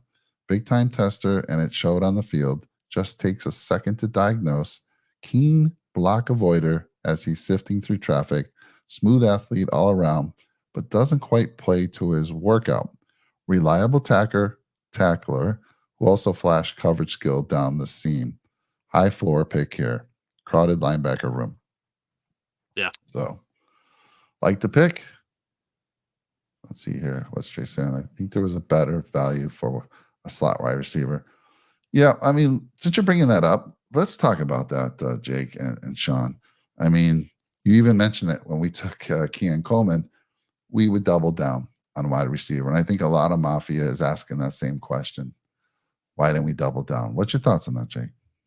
Yeah, I was a little disappointed, but again, I talked about how Brandon Bean, put his balls on the table and said, like, this is going to be our X. He's got to compete for it, but this should be our X receiver, right? Yeah. Going into this season. So I love it. He has faith that this guy is going to be the wide receiver one, and why muddy that room if you don't have to, So, I mean, it's always good to bring in more competition, which they did. They signed Quintez Cephas earlier today, and then they brought in some UDFAs, and there's still guys like KJ Hamler who's going to compete, and Andy Isabella and other dudes like that, right? So Justin Shorter, we don't talk enough about Justin Shorter too. Like, this is a chance to really prove something. Bean talked about him in the press conference. Not only Shorter, he actually called out Tyrell Shavers. Yeah, he first, did multiple times. Right? So interesting. He's there. He's Mac Hollins too. I mean, Mac Hollins isn't bad. He talked about him as well. So there's a lot in that room right now. Sean, I know, but this is definitely one of the worst wide receiver rooms in the NFL. If we're being realistic, like on paper, it doesn't. It's full of unproven, unproductive, young players that haven't really done it. I mean, like I said, Mac Hollins, he had like 1 or 2 productive years in his career, but he's nothing more than a special teamer, wide receiver 5. He's basically like, I mean, you talk about athletic specimen. He's more athletic and more freakish than Keon Coleman is. He's bigger, stronger, faster. So I mean, obviously he's not as good, according to projections. But I mean, he's not going to do much for us. I don't think he's not going to put up 700 yards. And again, Samuel and Shakir, they got to take big roles. And if Keon Coleman doesn't work out, like we hope he does, and Shakir and Samuel got their work cut out for him, and then Andy Isabella is small, hasn't really done much in the NFL, bounced around from team to team. Tyrell Shavers was an undrafted free agent. Like, we got it's a band of misfits, so it's okay because it can turn out to be a good band of misfits. But as of right now, it's definitely worrisome. But that's not counting Dalton Kincaid. That's not counting James Cook. So I mean, still you got players, but I mean, as far as wide receiver go, I'm still pretty concerned. I know we're not. I know we're question marks. We're getting on a tangent, but I agree to disagree a little bit there, Sean. I just feel like who we have, like you mentioned, with Dalton Kincaid, Austin Knox, the running backs, Ray Davis can catch the ball. Running backs can get a lot of targets depending on who they are. I don't know. I'm not so worried about the wide receiver guys, and I don't think they're one of the worst. I mean, I don't know. Maybe that's another podcast we can do. Who has the worst wide receiver group in the NFL? And I don't know. We might be surprised where we have the Bills fall. So anyhow, interesting conversation there. Yeah. All right, let's move on to our next guy. Let's go. Here we go. Javon Solomon, round 5, pick 168. Look at the guns. I just want you to stare at those guns for a second. Take a look. Edge out of Troy. And Jake, talk to us about this young man. I was hoping you'd have some audio cut up of this one for me, Mike. This was like an early on draft crush that I had. I love Javon Solomon. This is a great pick in round 5, 168. Are you kidding me? Tremendous value. Again, this is the other A+ that I gave, actually. This falls into my love it category. Like I said, one of my initial draft crushes. Insane value getting him here in round 5. I figured at the latest he'd go round 4, but felt his pass rushing ability would get him into round 3. He didn't test well, as most thought. He'd be running probably high 4.4s in the 40.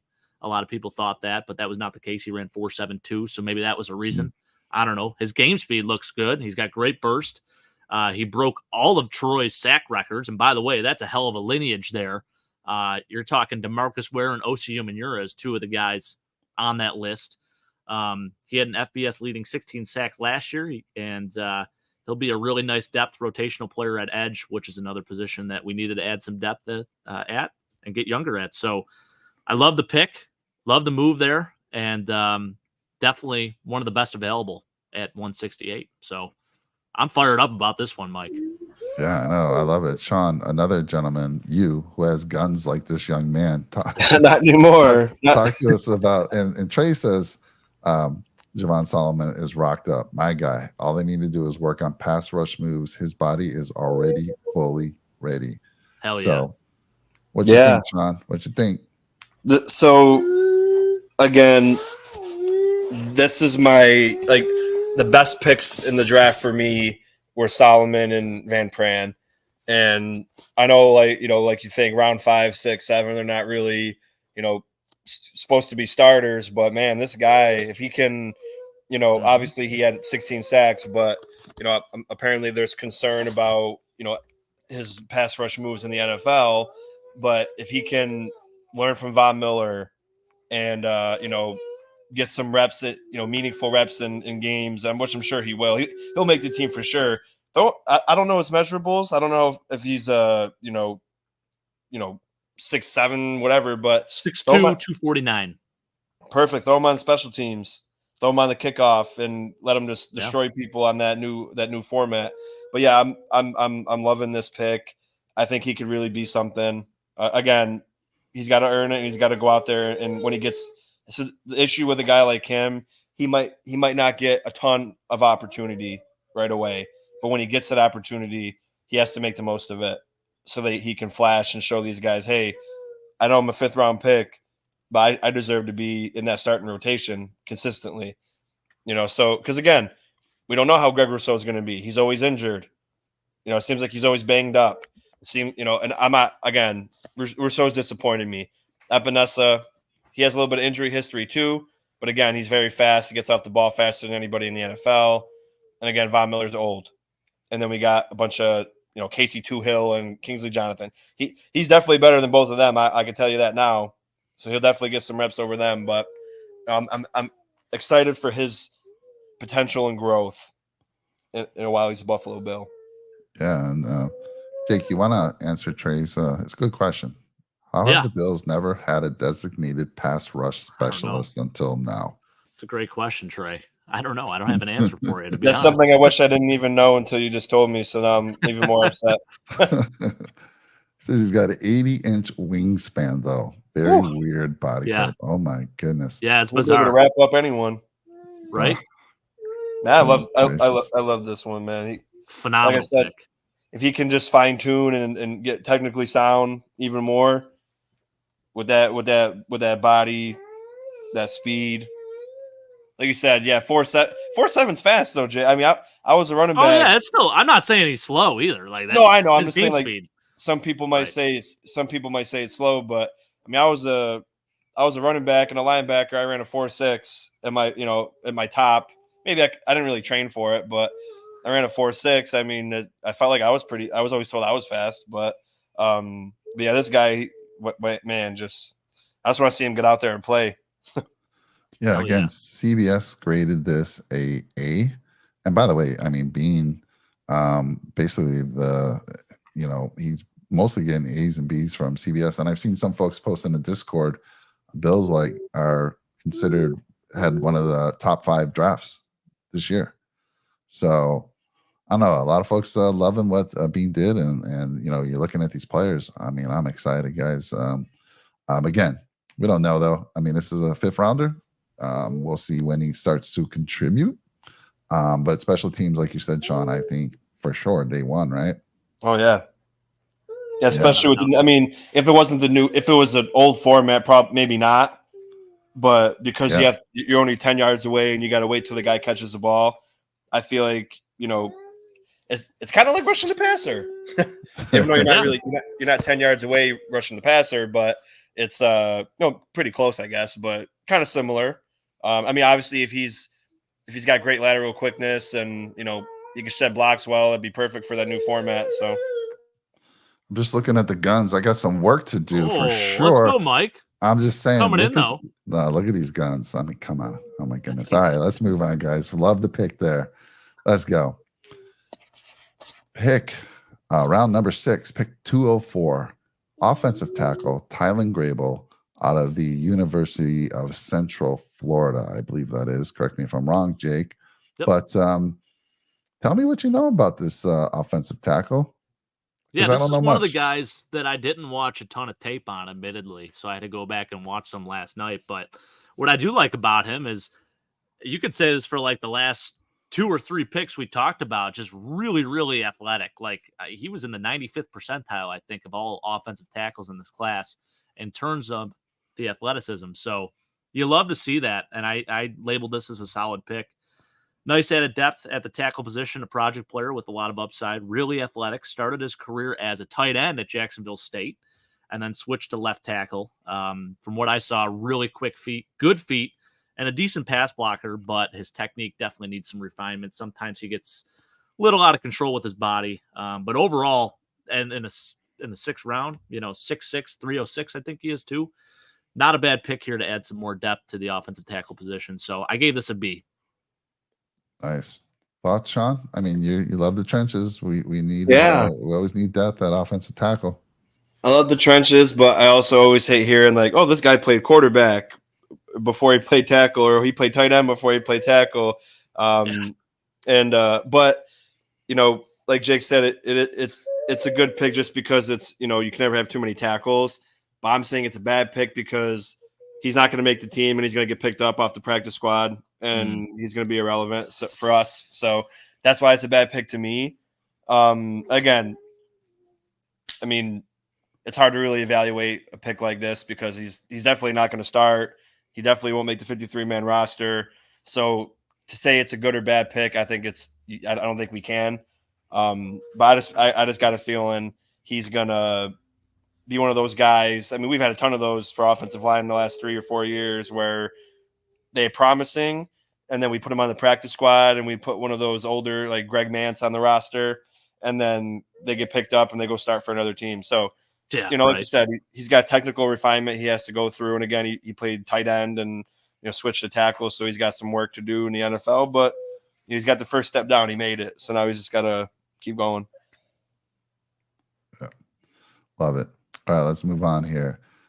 We had a Hardy on our team, Deontay Hardy, and there we go. We're going to bring on a Daquan Hardy in round 6, pick number 219, cornerback out of Penn State University, and the guy can fly.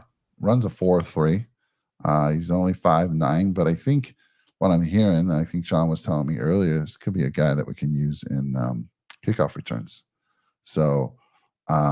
Sean, I mean, you were talking to me like you had some information on him earlier, but what's your thoughts? I heard a little bit about him. I mean, I'm sure Jake knows about him too because he's a Penn State guy. But you might not like him, Mike, because he might be the guy that takes Cam Lewis off this team. Hush now. He may not be given us significant playing time at corner, but like I said, he can.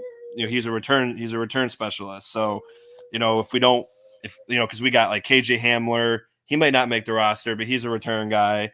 And maybe a guy like Daquan Hardy, who again is touted as a return specialist, he can find his way in a roster like that. And then, corner depth, you can never have too much of it. Obviously Kyrie Elam is that first one on the depth chart. But then once you look past that, who's really of note to talk about, I mean, obviously Cam Lewis, but but yeah, I think he could find his way on the roster. Oh man, Trek Revere's out there. He's like, oh, I love this pick. Licking his chops. Cut Cam. I'm going to hear that in the Discord. Cut Cam. We'll see. Cam will be on the cut block once again. I'll have to fight for him again when we start talking about the 53-man roster. Good stuff there. Again, speedster. Can never have too many of those. 5'9". I think he had what's his vertical, Jake? 42.5 inches. There you go. So I was telling Sean earlier, like if you're 5'9" and you're covering big receivers, you better have a big vertical jump, and he's 42. All right, my goodness. Good Hardy for Hardy. He's going to be our punt returner this year. Yeah, definitely. Telling you right now. Led the FBS. I think he had the most punt return touchdowns in the FBS. So nice. There you go. Yep. All right, and with our final pick in the 2024 draft, maybe the most electrifying player that we will see in years to come. The worst pick. Round 7, pick number 221, Travis Clayton. He says old line. He hasn't played a lick of football. He's played, but he's from England. And what did he play? He played Rugby. Boxing, and rowing. Yeah, so an athlete for sure. And what's the rules? Like, there's something special with the international folks, right? Isn't it like we've got them for 4 years? Yeah, they can't be touched. Yeah, he can not make the roster, and nobody can grab him. So guys, listen to this. He's 6'7", 300 pounds, 35-inch arms, and a sub-5 40-yard dash. Ridiculous athlete who is new to football from London. So it's interesting. If you've never played football, Jake, give me your honest opinion, because you played football. Sean's played football. I don't know what the age he is. I don't know where he is age-wise. He looks like a young man, maybe 22, I'm going to guess. Can somebody who's never played actual football, and probably he's probably played around with it, but being said, they sent somebody to go watch a workout that he did, and the workout was extremely impressive. They didn't really go into details on the workout. But what's your thoughts here, man? Can somebody this late in their life become an elite offensive lineman, or even a good offensive lineman? Yeah, so I would say offensive line, defensive line, and tight end are like the three positions that you can get away with being an other sport athlete and never playing football ever in your life. Now, you have to be a physical freak of nature to translate, which this kid is. So I will say that. He does have a rugby background too, so that helps. Now, offensive line is a little different, Love the size. He actually moves really well, at least in drills, but it's totally different when you have a 250 to 300 plus pound defensive lineman coming at you, right? Especially when they have a whole amount of different pass rush moves and, all that good stuff too. So like, there's a lot this kid needs to learn, but I will say this, we have one of the best offensive line coaches in football, and he went out and worked him out down in, at University of South Florida, I think it was. Met with this kid, liked his potential. But you're in the 7th round and you got guys like Brendan Rice on the board, Mike. And that's where I have a bit of an issue. Because, man, it's like there are other players that have played significant snaps at the college football level, at the highest level of college football, and you could have taken those dudes over him. So the only caveat is it's like, hey, this is a 7th rounder. You're already throwing darts here as it is. But the other stinger is the fact that this was also the pick, or one of the picks that came from that Kansas City Chiefs trade. So you move up 27 spots and you take a guy that's never played the sport of football. Yeah, nobody wants to talk about that, though. So that's where I'm like, all right, it's cool. Love the story. It was awesome. This kid was at the draft. He was able to go up. He wore his, his flag around him and all that good stuff. But like, guy's never played football before. Are you telling me Brendan Rice was really available? He was available. Wow. This is the first pick of the 7th round. How does that happen? He won like 5 picks or 10 picks after this guy got picked. I was seeing a lot of highlights of Caleb Williams today. I forget where I was. I'm sitting there watching, ESPN showing all these highlights, and he's throwing the ball to Brendan Rice. Mm-hmm. Brendan Rice just for bombs. I don't know how Brendan Rice has slipped to round 7. And now that you're telling me that, I'm sorry, Travis Clayton. Take that flag, and I'm back to England. I'm sorry. Yeah. And who did Brendan Rice end up going to? Chargers. He went to the Chargers. Yeah. Yep. And so he'll be starting. Story. Oh, this is sad. What, Trey? Is that serious? His brother died? Yeah, it was one of his friends that he considered basically a brother. Oh, okay. He passed away. He laid him to rest, and then, he's still waiting on a call to be drafted. This kid gets drafted in the 7th round when he was maybe a 4th or 3rd rounder on a lot of boards. So tough day for him, but yeah. I was big on him too. I think whoever got him in the 7th, absolute steal. Are you kidding me? Yeah. I'm sorry. Who did you say got him? Chargers. He'll be wide receiver 2 there, or wide receiver 3. Maybe he actually might be. Well, because all they got is they got him. They got the guy they drafted last year who was absolute trash, and they did take Ladd. They took Ladd, and they took. Did they take Ladd? Yeah, they did. I was gonna say they took someone. I don't remember who it was. So yeah, they got McConkey, they got Rice, and they got Quentin Jefferson or Nelson, whatever the heck it was. Joshua Palmer, Darius. Yeah. Davis. But yeah, so Man, I mean, go. I bet people that played football their whole life and went undrafted are pissed off because it's like this dude never that's like me getting drafted. Yeah. But only I played football, but it's like, hey, you know what, Mike? Come to the Bills. They drafted 57-year-old Mike Thornton to play left tackle for the Bills. Like, I mean, obviously he's an athletic man. He's played, rugby's a tough sport. Boxing, obviously he's a beast, right? He's a beast. That's why they liked him. But I mean, like, never played. That's such a bean pig. Never played football. Brendan Rice is available. You know what? He's like, you know what, Sean? He's like, you know what, Sean? I love this kid. We gotta go grab him. Yeah, but Brendan Rice is there. We only got one receiver drafted. Yeah, but man, did you see him box? We gotta go get him. But good for him though. Like, I saw his video. He's happy. He wants to represent his country. That's awesome. Yeah, that's cool. Really happy for him. But I mean, if we're being realistic, he's never gonna play a snap in the NFL. He's gonna be like Christian Wade. He'll play in the preseason. He'll get cut. He'll get put on the program, for the 4 years. He'll just be a part of the team, but he'll never actually get on the field. Preseason is on the field, but he'll never be on the field. You know what I'm saying? He'll never be significant. So, it's awesome. I'm sure it's a great experience for him. But I mean, I would have rather had Brandon Rice, man. Like, I don't know. Sure. I don't know what they were thinking.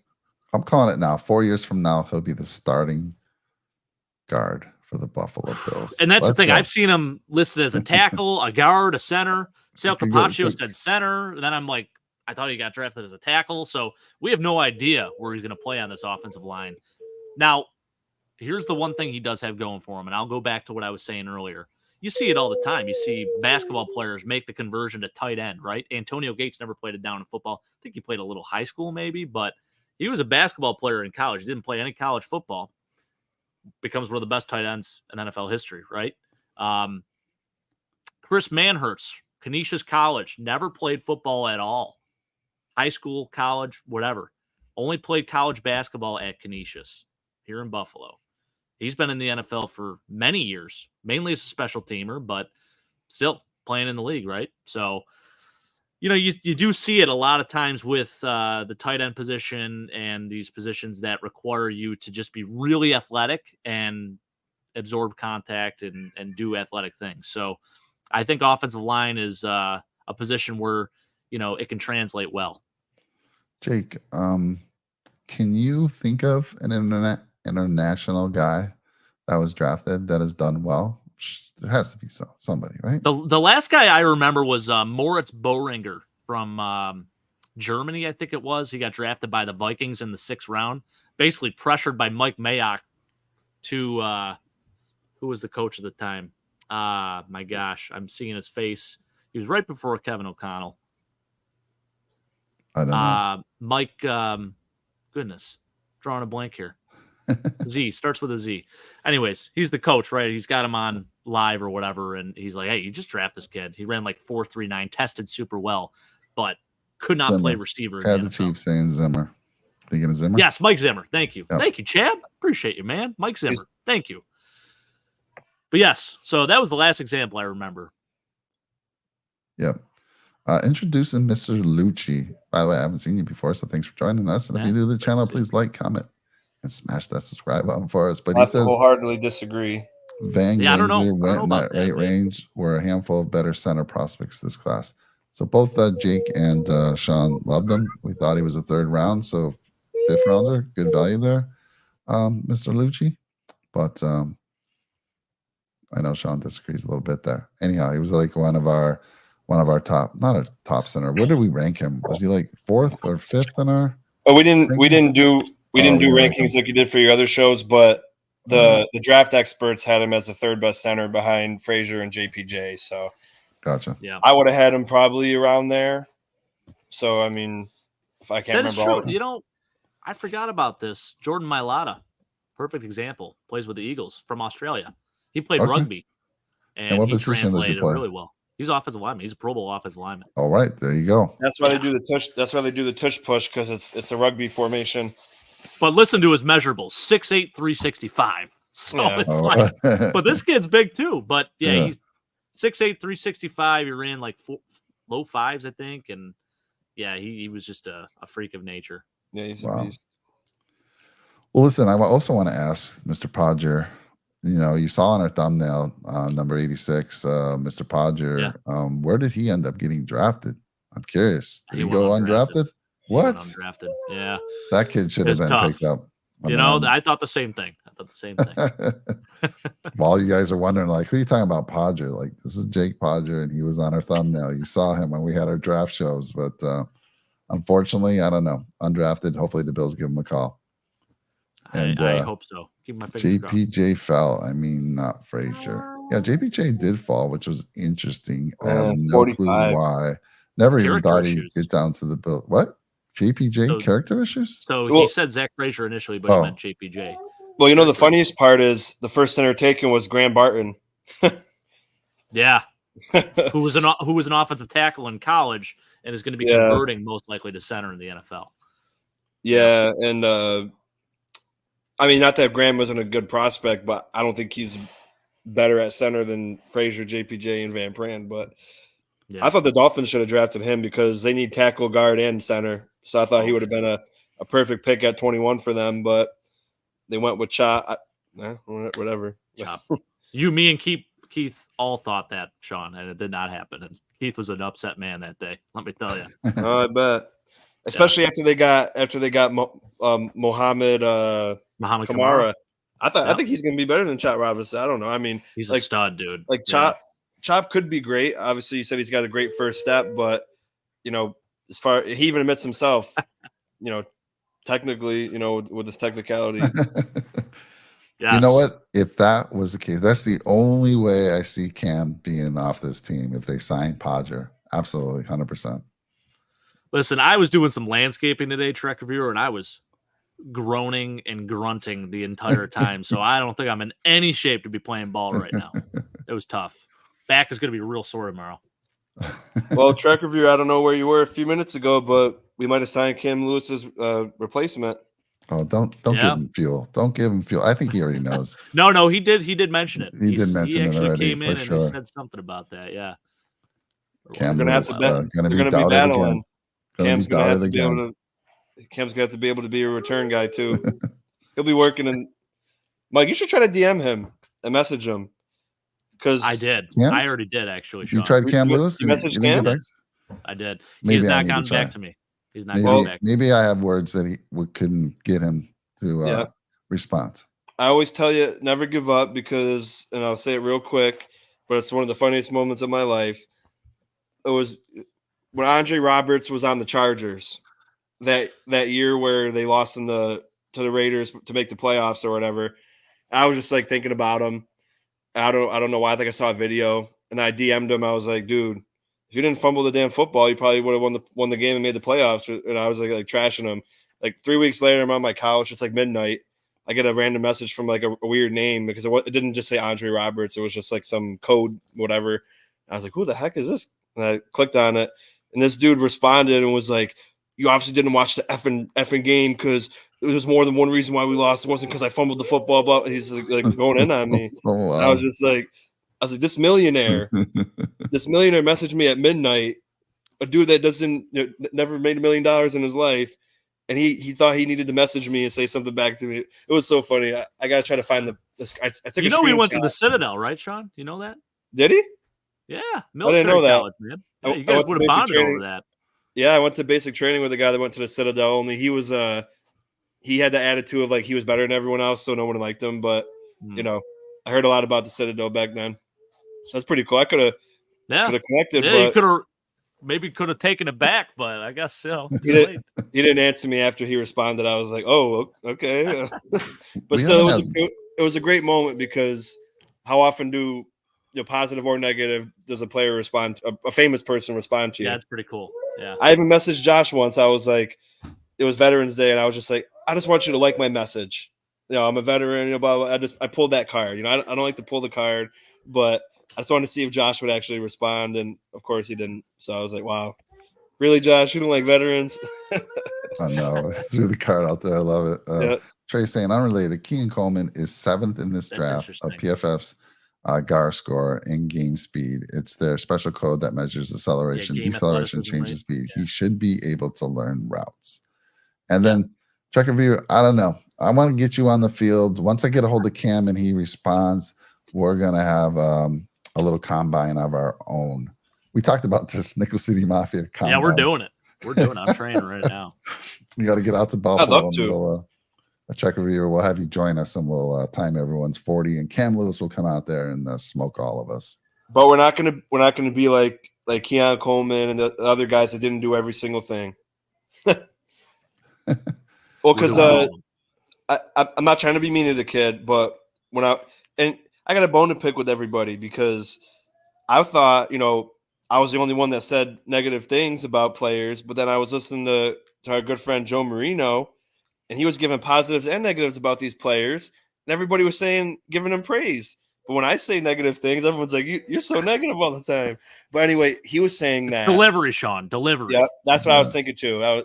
He's the same delivery, positive or negative. So I'll work on that. But one thing he did say that caught my attention was Keon Coleman did have a high RAS score, but he left out two I forgot which 2 things he left out that he was poor in. So it would have affected his RAS score, made it lower. I don't remember which ones he said they were. I'm gonna take a look. I'll let you know. But yeah, so that to me, it wasn't like a huge red flag, but I was like, maybe that, that should have been something people thought about. Because obviously he's still an athletic freak, but purposely not doing things and having a higher score because you chose not to do them. So he didn't run 3-cone, 20-yard shuttle, or bench press. So the 20-yard shuttle, that's really important as a receiver. Right. That tells me how well he moves laterally and how well he maybe can work in space, So that is one that I always like to see receivers run. Yeah, and it's like Trey saying, some people leave that stuff out, and that's okay. It's just I feel like for a guy that has questions with separation, and I don't care about the 40 time for speed. People are trying to highlight like, oh, that's his only negative. But for people that had questions about game speed and separation, you might want to have him do the 20-yard shuttle and the cone drill. And like Van Pran did the cone drill and did excellent at it, and that shows that in that short burst of in the quickness where you need it on the offensive line, it works out good. So I don't know. I just feel like as athletic as he was, maybe it would have been nice for him to do that to ease some minds, maybe. I respect that. Yeah, I'm not going to disagree with you there. All right. Well, listen, guys. I would love to keep talking for hours and hours, but my wife just got home from a trip to New York, and she's going to be very upset if I keep talking for much longer. And it's early out here on the West Coast, but I want to say, as I said to start the show, with the draft over, we may have been a little upset with some of the picks because they weren't the guys that we researched and thought were the better match for the Buffalo Bills. But now that it's over, you won't find more passionate fans than the people on this channel. Whether you're a Bills fan, we have Chiefs guys on the show. They come on our show sometimes, and they're in our Discord as well. So I'm excited to see what happens with some of these guys, and we're going to hit on some. We'll miss on some. But the big one for me is Keon Coleman, what he does. All eyes on Keon Coleman. I think Cole Bishop's going to be a stud, like you said, Jake, and you called it. I said, you guys, like, if you go listen early on in the show, Jake called a couple of the picks. Sean made one of them as well. These guys know their stuff. And Jake, I just got to ask you, what is it? Keon Coleman for you as well? Is that for instance, if they had drafted Xavier Legette at 32 and everything else stays the same, are you much more excited about what went down in the draft? Yeah, I think my draft grade goes from a B to a B+. To be honest with you. Yeah. What about you, Sean?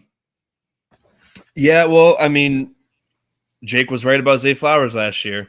Yep. So, I hate to see. I don't want to say I hate to see Legette do really good, but I'd really hate if Legette goes over to a guy like Bryce Young and he puts up like 1,400 yards and he's just an absolute beast, and then things don't go that same way with us. But yeah, I think as far as that goes, I would have been happy with Leggett and, tossing up between AD Mitchell.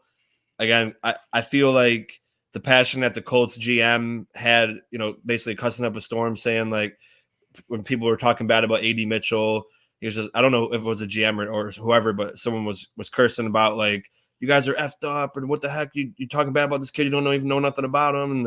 And so maybe he is going to be a good guy, a good player. So I probably would have been happier, but I'm not a big fan of projects, especially like for me, projects for me are later in the rounds, high upside, low floor. That's late rounds for me.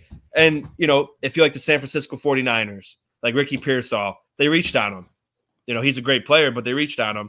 But they can reach on him because they got Christian McCaffrey, George Kittle, Deebo Samuel, Brandon Ayuk, and they got all pros everywhere. So you're in that position where you can be like, you know what? Maybe he's I'm not saying Pearsall's a project, but maybe I can reach here. Maybe I can get a guy who's got Greg Rousseau type, where he's a high ceiling, very low floor type guy. But when we're trying to get to that point, I don't know why we still keep doing it. But I wish nothing but the best for him.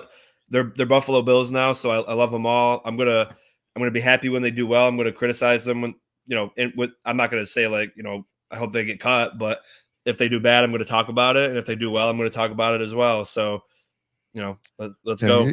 You're always fair there, Sean.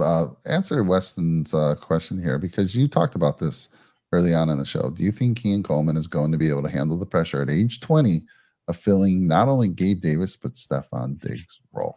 Yeah, it's going to be something that you just got to see happen. I think he's up for the challenge. I think he's confident. I think he believes he can be that. But then once military jargon, once the bullets start flying, how's he going to be? And I appreciate that, Chad. It means a lot to us. Chad, you're awesome, man. Seriously, thank you so much. That means the world, brother.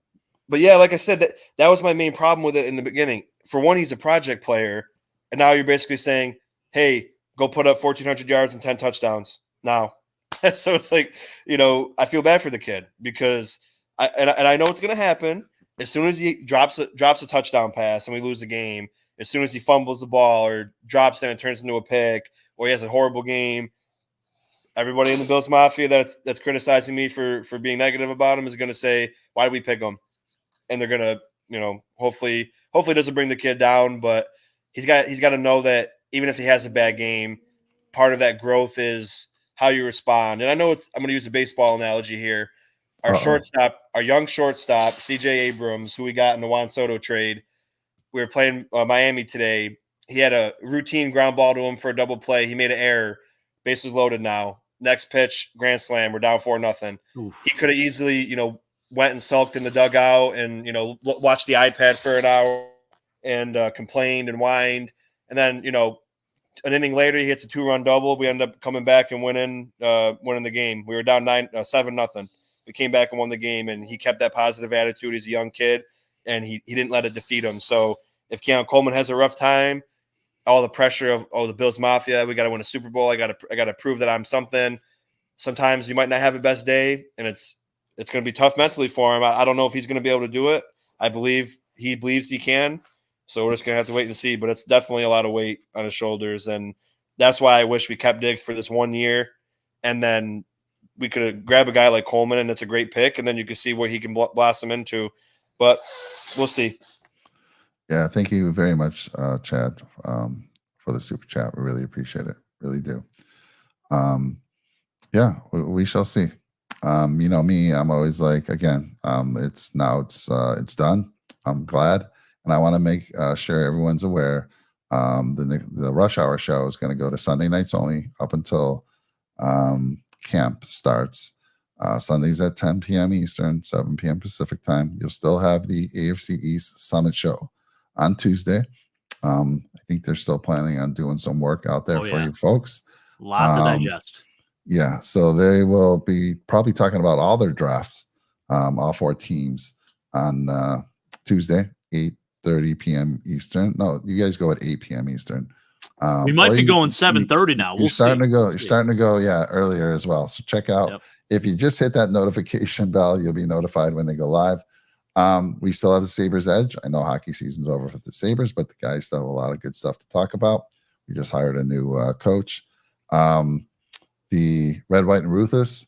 I know Brett's out of commission for a little bit. We'll have to see how that's going to go. That's usually Saturday. So there's still lots going on the channel. And if there's anything emergency that needs to happen, we'll get on a pod 100%. And like I said, if there's football to be talked about on Sunday nights, Jake and I will be talking about football. If there's not, we'll be bringing you something NFL else. never sleeps. Let's be real. Yeah, Mike. the We'll be NFL talking never football sleeps. nonstop. We'll always find something to talk about. Oh, yeah. And we'll entertain you guys. And again, if you want to talk football or lots of other things, 24/7 for the most part, jump on the Discord. The link's in the description of this show. Sean finally made his way over, Jake, the other day. I could not believe it. Oh, I've been on it. I mean, he hasn't, right? It's like I finally had to motivate him somehow. Someone said, "Get over there," or what do I got to do? I got to extend the contract, put some more money on the contract. I don't know, but he showed up. Well, whenever I go to the Discord, nobody answers. So it's like, man, what am I even doing? Trey was there. Like, I'll tell you, he comes in waves. It's like I said, I'll step away for an hour actually, and then I come back and I'm like, I can't even catch up. There's so much that was going on. Yeah, listen. Sometimes I feel bad because I drop off of a conversation, but it's like I try to be present when I'm with people around me, and I don't just want to be texting the whole time. But I'm also like, man, this is a really good conversation. I don't want to just leave it, but Yeah, we got a really good community, a lot of good people there, a lot of knowledgeable people. So we appreciate all of them, and a lot of them are out here talking to us. So appreciate that. So guys, got to end it. We'll talk soon. Discord is the fast. Yeah, exactly. Okay. Yeah, come on, Sean, get out there. I'm getting tired of trying to text on a phone, man. I mean, when I'm on my computer, at least I can use the phone link app and I can type that way because I'm a great typer, just not on a phone, man. But I don't know how you guys do it. You type books. I don't know what you're doing there. What's your secret there, Jake? We grew up on it, Mike, so we're just used to it. Listen, I graduated from like a BlackBerry to one of those like flip up phones where you go like this to an iPhone. So now I'm just like, I'm electric on it. It's great. What name will Trey put on his screen? Sean, you mean Weston? Oh, Sean. Yes. Yeah. I don't know. Know. It's always fun to see. Yeah. We'll see what the community brings. It might just be normal. We'll see. Yeah. Weston and so Chad, there is Chad is new to the Discord. There is a Chiefs channel now because we have so many Chiefs folks in the Discord now and that watch the show. We appreciate you guys. We really do. Yep. But yeah, Weston is like our inside guy for the Chiefs. So he'll break some news and I don't know if he has a source or if he working does. For them or... He gets it. I don't know. It seems like he gets it way before anyone else. I don't know what the deal is there.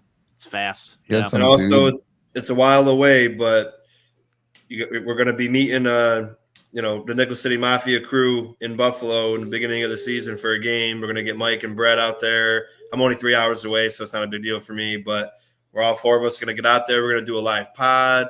Maybe we'll go to one of these restaurants that the other Bills creators go to, get some wings together, do some football talk, go to a football game. It'll be a good time. We'll discuss because we got to wait till the schedule comes out and see who's playing what day.